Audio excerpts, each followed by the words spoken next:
जब भी मेरे रिलेटिव्स ने शादी का बोला है तो मेरे डैड का सबसे बड़ा कंसर्न वो था कि पता नहीं वो लोग पढ़ाएंगे नहीं पढ़ाएंगे, पता नहीं पढ़ने देंगे या नहीं पढ़ने देंगे। तो ही वॉज़ वेरी इंसिस्टेंट कि नहीं, जब तक वो उस एम तक ना पहुंच जाए जहां उसको पहुंचना है तब तक वो होल्ड करेंगे। और वो इतना प्रेशर उन्होंने झेला है, तो आई थिंक मतलब that is commendable. Every father should do that. अब शादी कब करेंगे? अब जब लड़का मिल जाए तो। नमस्कार, दिल्ली ब्रेकिंग टीम में आप सभी का स्वागत है। मैं हूं अनुज मिश्रा। हमारे साथ आज जो शख्स मौजूद हैं उनका परिचय खुद वो देंगे, क्योंकि शायद मेरे पास शब्दों की कमी होगी उनके परिचय के लिए। ज्योति जी, स्वागत है आपका। धन्यवाद। बताएं दर्शकों को कौन सी उपलब्धि है और क्या कहें इस बारे में। मेरा नाम ज्योति यादव है और मैंने अभी यूपीएससी की परीक्षा पास करी है, तो उसका मुझे बहुत ज़्यादा खुशी है। कौन सा रैंक था यूपीएससी में? मेरा 385 रैंक था। ज्योति, थोड़ा सा पूरी कहानी को पढ़ने की या समझने की कोशिश कर रहे हैं। शुरुआती दौर कैसा रहा ज्योति यादव का, चूँकि गांव में बैठे हुए हैं और ग्रामीण क्षेत्रों में महिलाओं की स्थिति कैसी है इसको आप ही बयान कर सकती हैं शायद। देखिए, मैं दिल्ली से बिलोंग करती हूँ, बट बहुत सारे लोगों को ये पता नहीं है कि दिल्ली में एक ग्रामीण परिवेश है जहाँ पे कल्चर बिल्कुल गांव जैसा है, जहाँ अभी भी बहन बेटियों को अलाउड नहीं होता कि वो कॉलेज जाएं, एजुकेशन ले, और उसके अलावा बड़ा कुछ सोचें।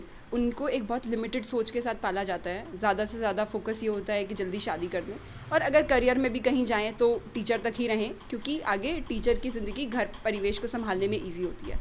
तो इस तरह के परिवेश में, जहाँ मेरे पेरेंट्स भी ज़्यादा एजुकेटेड नहीं हैं, तो इन सारे परिवेश में ये कुछ हद तक लड़कियों के लिए बहुत डिफ़िकल्ट हो जाता है कि वो एम बड़ा करें और उसके बाद उस एम को अचीव करने की हिम्मत भी कर पाएँ।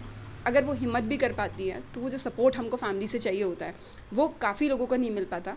मैं बहुत खुशकिस्मत रही हूँ कि मुझे मेरे भाई ने, मेरे पापा ने, मेरी माँ ने बहुत ज़्यादा सपोर्ट करा है मेरी एजुकेशन में। उन्होंने कभी मुझे मेरे भाइयों से कमतर नहीं समझा। मुझे हमेशा बराबर अपॉर्चुनिटीज़ दी गई और उन्हीं की वजह से आज मैं वो अचीव कर पाई जो मैं अचीव करना चाहती हूँ। थोड़ा सा अगर एजुकेशन को हम लोग समझने की कोशिश करें, शुरुआती कौन सी स्कूल में रहीं और कैसे कैसे एजुकेशन का कैरियर बढ़ा, कैसे कैसे ग्राफ बढ़ा? तो 5th क्लास तक मैंने अपने गांव के स्कूल से ही अपनी शिक्षा प्राप्त। गांव के स्कूल में? हाँ जी। सरकारी स्कूल में? नहीं, वो गोल्डन पब्लिक स्कूल था, तो हमारा एक गांव में छोटा सा स्कूल था, वहाँ से किया। उसके बाद मैंने नजफगढ़ में एक स्कूल है, कृष्णा मॉडल स्कूल, वहाँ से 6 to 10 तक एजुकेशन करी। देन सिंस मेरे 10th में मार्क्स अच्छे थे, मुझे स्कॉलरशिप मिल गई थी शांति ज्ञान निकेतन, जो कि गोयला में है, वहाँ पे 11th-12th करने के लिए। तो उन सब के बाद मेरे 12th में मार्क्स अच्छे थे, तो सिंस हम गाँव से बिलोंग करते हैं तो सभी का सजेशन यही था, परिवार का, बड़े ताऊजी वगैरह का, कि मुझे टीचिंग लाइन में जाना चाहिए। और मेरा यानी अगर कैरियर काउंसलिंग में ज्योति को टीचर बनना था, ये परिवार की मर्जी थी? हाँ जी, जो क्योंकि ऐसा है कि मेरे पेरेंट्स उतने एजुकेटेड नहीं थे, तो जो गांव में बड़े ताऊजी वगैरह हैं जो पढ़े लिखे हैं, तो उनसे हमने राय मांगी कि क्या किया जाना चाहिए। तो ताऊजी वगैरह ने हमें ये गाइड किया कि मुझे टीचिंग में जाना चाहिए। तो और उसके अलावा गवर्नमेंट जो इंस्टीट्यूट है डाइट मोतीबाग, वहाँ पे मेरे मार्क्स की वजह से मेरा नंबर आ गया, तो वहाँ पे मैंने अपनी ईटीई की, जिसको गांव परिवेश की भाषा में हम जेबीटी के नाम से जानते हैं। उसके बाद कुछ वक्त तक मैंने एक प्राइमरी टीचर की तरह काम किया एमसीडी स्कूल्स में, पर फिर मुझे लगा कि अगर मुझे टीचिंग लाइन में ही गवर्नमेंट टीचर थी आप या फिर? Government teacher. तो कुछ टाइम तक काम करते हुए मुझे ये लगा कि अगर मुझे टीचिंग लाइन में रहना है तो शायद मुझे आगे बेटर अपॉर्चुनिटीज़ को देखना चाहिए। तो मैंने अपनी ग्रेजुएशन मैथमेटिक्स में करी लेडी श्री राम कॉलेज से। देन वहाँ पे रहते रहते मेरी एक सीनियर ने आईआईटी दिल्ली में उनका एडमिशन हुआ था, तो उनसे प्रेरणा लेके मैंने जैम का एग्ज़ाम लिखा और मेरा आईआईटी कानपुर में सिलेक्शन हो गया। So then I went there और मैंने अपनी मास्टर्स मैथमेटिक्स में वहाँ पे करी।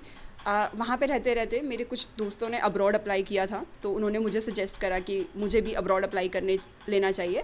तो वहाँ पे अप्लाई करके मुझे एक अपॉर्चुनिटी मिली स्पॉन्सर्ड रिसर्चर की तरह काम करने का, University of St Andrews, United Kingdom में। तो मैंने वहाँ काम किया कुछ वक्त। वहाँ फिर मुझे ऑफ़र मिल गया था पीएचडी करने का। उसके अलावा मेरे जो पीएचडी के प्रोफेसर थे, उन्होंने मुझे डेफर एडमिशन का अपॉर्चुनिटी दिया कि मैं 1 साल डिसाइड कर लूँ अगर मैं ये करना भी चाहती हूँ या नहीं। और उन्होंने ये अपॉर्चुनिटी दी कि मैं वापस इंडिया आके अपना वो देखूँ जो मैं करना चाहती हूँ, एंड देन वो एक स्टैंडिंग ऑफर हो कि 1 साल बाद भी अगर मेरा मन करे तो मैं जाके वहाँ कर पाऊँ। फिर मैंने यहाँ पे आके नेट का एग्ज़ाम दिया जो मेरा क्लियर हो गया। देन कमला नेहरू कॉलेज में असिस्टेंट प्रोफेसर का इंटरव्यू दिया, तो मैथ पढ़ाते? हाँ जी, मैथ्स पढ़ा, तो थैंकफुली वो भी क्लियर हो गया। तो उन सब के बाद सिंस वो मिल गया जो जिसके लिए मैं प्रिपेयर कर रही थी, तो आई थॉट कि मुझे अपनी ज़िंदगी की जो डिसीजन है उसको री इवेलुएट ये करना तो हुआ कि एमसीडी टीचर से लेकर के लेक्चरर तक की कहानी। अब यूपीएससी कब नॉक किया कि यार यूपीएससी बनना चाहिए, से आईपीएस या आईपीएस बनना चाहिए, ये कब नॉकिंग हुआ? ये एक्चुअली पहले मेरे गांव में एक दीदी का कभी हुआ था, तो तब से एक थोड़ा तो हो जाता है कि बैक ऑफ द माइंड एक एक्सेस मिल जाती है कि हाँ ये एक ऑप्शन हमारे लिए अवेलेबल है। फिर जब मुझे सारी चीज़ें मिल गई तो फिर मुझे लगा कि हाँ अगर ये मैं कर पाई तो मे बी अब मेरे में कैपेबिलिटी है कि मैं यूपीएससी भी कर पाऊँगी। तो तब मैंने डिसाइड किया कि मैं सिविल सर्विसेज का अटेम्प्ट करना चाह रही हूँ। सिंस मेरी फैमिली बैकग्राउंड बहुत स्ट्रॉन्ग नहीं है, तो मैंने प्राइमरी अपनी टीचर की जॉब को फिर से कंटिन्यू किया ताकि मैं जॉब करते करते अपनी पढ़ाई कर सकूँ। तो उसके बाद फिर मैंने अपना सिविल सर्विसेज का प्रिपरेशन चालू किया और थैंकफुली हो गया। ठीक है। जब मेरी आपकी बातचीत हुई, आपने बताया था थर्ड अटेम्प्ट है, तो वो 2 अटेम्प्ट की कहानी भी बता दें, वो 2 अटेम्प्ट क्या था? वो 2 अटेम्प्ट में ये था कि पहले वाले में मुझे फेलियर झेलना पड़ा क्योंकि मैं जॉब कर रही थी और शायद जितना टाइम यूपीएससी चाहता है हमसे, और ऐसा था कि मेरा बैकग्राउंड रहा नहीं है कभी आर्ट्स का, तो मुझे वो दिक्कत थोड़ी सी आई समझने में, चीज़ों को अंडरस्टैंड करने में।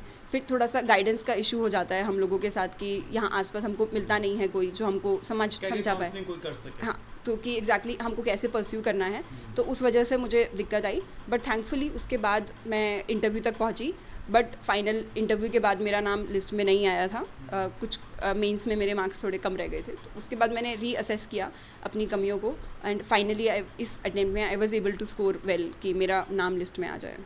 ज्योति, जब फर्स्ट और सेकेंड अटेम्प्ट की बात मैं कर रहा था आपसे ऑफ कैमरा, तो आंखों में आंसू थे, वो मोमेंट क्या है?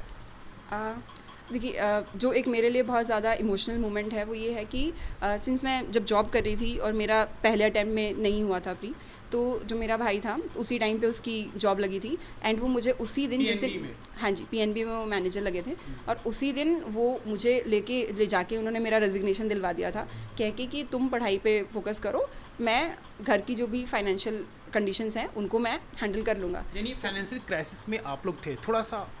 मतलब ऐसा है कि ऐसा सच बहुत ज़्यादा कोई फाइनेंशियल क्राइसिस भी नहीं था, बट एक सर्टेन स्टेबिलिटी सबको चाहिए होती है फैमिली में, सिंस इतने ज़्यादा अर्निंग फैमिली मेम्बर नहीं है मेरे, तो उस लिहाज से मेरे भाई ने वो रिस्पॉन्सिबिलिटी उठाई ताकि हम दोनों बाकी बहन भाई पढ़ पाएँ, and he gave me that support and motivation जिससे मैं पढ़ पाई और आगे बढ़ पाई। डर लगा ज्योति उस वक्त, क्योंकि आप एक अच्छे पोस्ट पे हैं और वहाँ से रिजेक्शन पता नहीं क्या हो आगे, क्योंकि कोई ब्रह्मा जी तो है नहीं जो देख रहा हो, तो डर था उस वक्त? डर तो पिछले 2 साल हमेशा ही लगता रहा, मतलब जब तक सिलेक्शन नहीं होता है तब तक वो एक खौफ तो हमेशा रहता है, क्योंकि मैंने बहुत सारी अपॉर्चुनिटीज़ लेट गो करी इस चक्कर में। वो जैसे कि with higher risk you get higher returns, but वो हायर रिटर्न के चक्कर में जो रिस्क होता है फैक्टर वो बहुत ज़्यादा हाई होता है, and specifically being women being girl हम लोगों के लिए वो रिस्क फैक्टर में और एडेड पैरामीटर्स होते हैं जो हमको फ्यूचर को लेके बहुत अनसर्टेन बनाते हैं कि वेयर विल बी, हम फ्यूचर में कहाँ होंगे, किस सिचुएशन में होंगे, तब बिना जॉब के कैसे आगे फ्यूचर फ्रुक्टिफाई होगा। तो उन सब को देखते हुए सडनली डर हमेशा रहा था, बट घर वालों ने मोटिवेट किया और ड्रॉप नहीं करने दिया। एक पॉइंट पे मैं ड्रॉप करना चाहती थी, जब मेरा पिछले अटेम्प्ट में इंटरव्यू के बाद भी मेरा फाइनल लिस्ट में नहीं आया, तो मैं सोच रही थी कि मैं किसी और फील्ड में जाऊं, बट थैंकफुली प्री 15 दिन बाद ही था और घर वालों ने बोला कि ठीक है अभी पढ़ के दे दो, तो वो दे दिया। तो उसके बाद फिर वो 1 साल की साइकिल कंटिन्यू कर ली। तो आई एम ग्लैड कि घर वालों ने ड्रॉप नहीं करने दिया और उन्होंने पुश करते रहे कि नहीं नहीं हो जाएगा हो जाएगा। कुछ ऐसे सवाल इंटरव्यू के शेयर करना चाहेंगे जो सवाल वो पूछना, मतलब उन्होंने सवाल पूछा था और आपको आंसर आ रहा था और आपने ना दिया हो? जैसे पिछले मेरे इंटरव्यू में ऐसा हुआ था, तो मेरा इंटरव्यू शुरू हुआ था और एक जो मेंबर थे इंटरव्यू बोर्ड में वो नॉर्थ ईस्ट के थे, एंड उन्होंने मुझे बोला कि ज्योति आपको नॉर्थ ईस्ट के बारे में पता है? तो I said yes sir, and then he said कि ओके बताओ।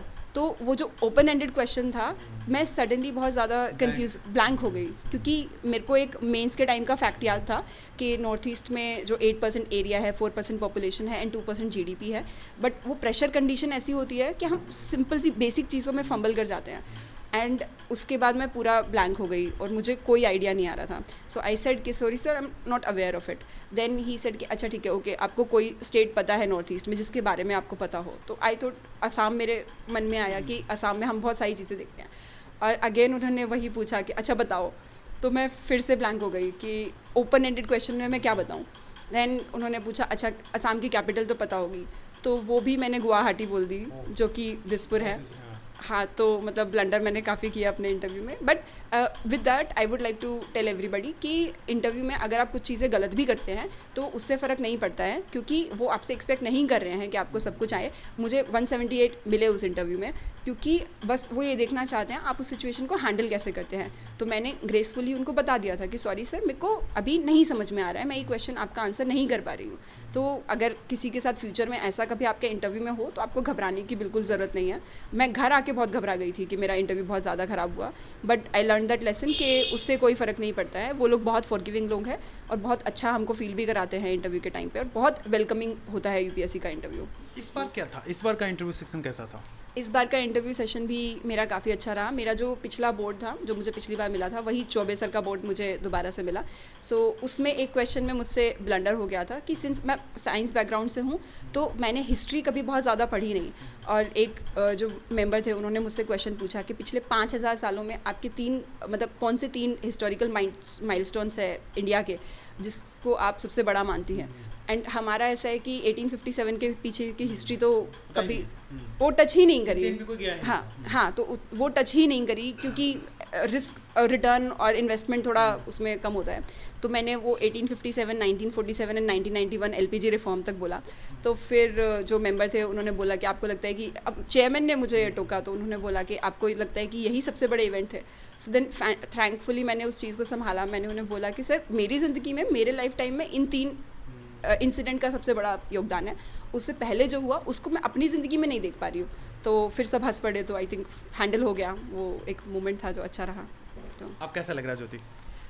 अब काफ़ी अच्छा लग रहा है। फाइनली इतने सालों की मेहनत, पेरेंट्स को देख के और फैमिली को देख के बहुत अच्छा लग रहा है। They are very happy. So हम लोगों का तो हमेशा वो स्ट्रगल रहता है कि रैंक आ गई तो ये नहीं आई, इससे बेटर चाहिए थी। तो कोई भी आए, हम लोग तो कभी ज़िंदगी में सेटिस्फाई नहीं हो पाते हैं, मुझे ऐसा लगता है।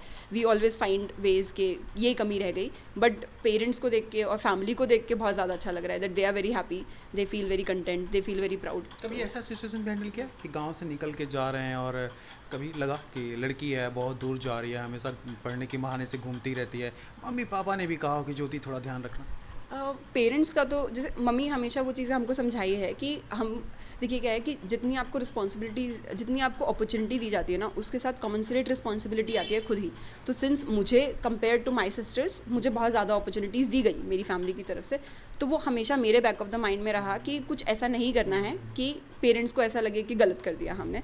तो वो होता है। फिर गांव के परिवेश में ये चीज़ हमेशा होती है कि लड़की को इतना मत पढ़ाओ। Even I know a funny thing कि जब मेरे को यूके जाने का मिला था तो मेरी किसी ताई जी ने ये बोला था, इसको अकेले विदेश भेज दोगे?